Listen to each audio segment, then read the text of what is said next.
53 days of war, and we understand that it's only the beginning. Not because I know when the war is going to end, but because it's the beginning of the new reality that we're facing.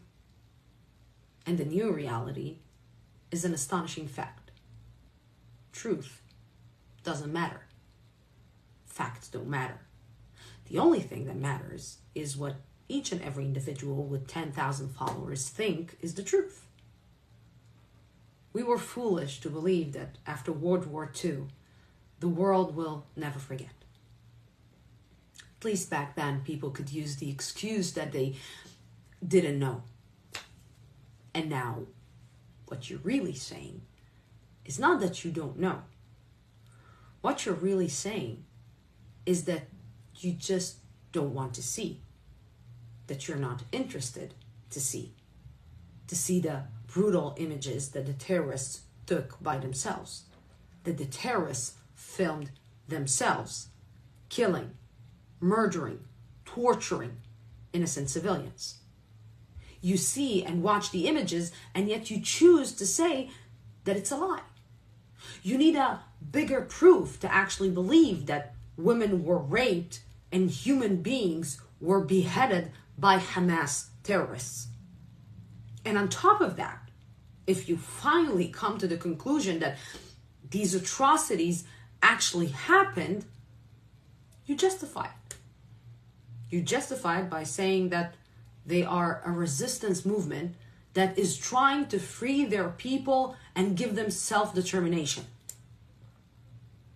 Giving their people self-determination by murdering, slaughtering, raping, and kidnapping innocent children, women, and men from their homes.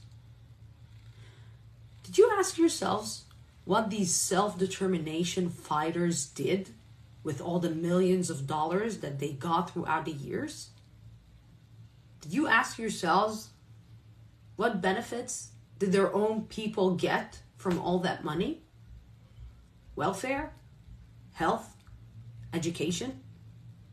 Did you ask yourselves why the majority of their people are suffering from poverty? Did you ask yourselves where is the leadership of these self-determination fighters? Why they are staying in luxurious hotels, enjoying life of satiety and comfort while their own people are suffering? I'll tell you why. And I'll quote member of Hamas political bureau, Musa Abu Marzouk. The tunnels built in the Gaza Strip were meant to protect Hamas and not the residents of the Strip. It is the responsibility of the UN to protect them. Basically admitting that these self-determination fighters are only protecting themselves and not their own people. Shame on us. Shame on us that we raised a generation that is not putting a question mark and seeking for the truth. Shame on us that we raised a generation that is more interested in clickbait than in the truth.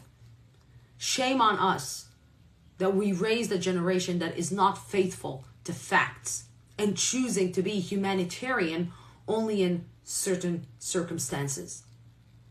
Shame on the world that is waiting once again that history will say, you knew, and you chose silence. Shame on women. Shame on international rights women organizations. Shame on feminists that stand silent in front of bodies of raped women and with this chilling silence, basically saying, maybe you were raped, but this is part of a legitimate resistance.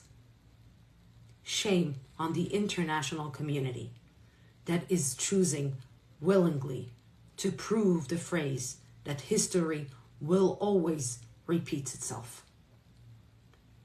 This is pure hate. This is pure racism. This is pure anti-Semitism. But here's one fact that has been proven throughout history. When you choose terror, terror will choose you back. When you stand next to terror, it will seek you and hunt you down. When you stand on the wrong side of history, it will always, always come back and remind you how wrong you are. Well, remember one thing.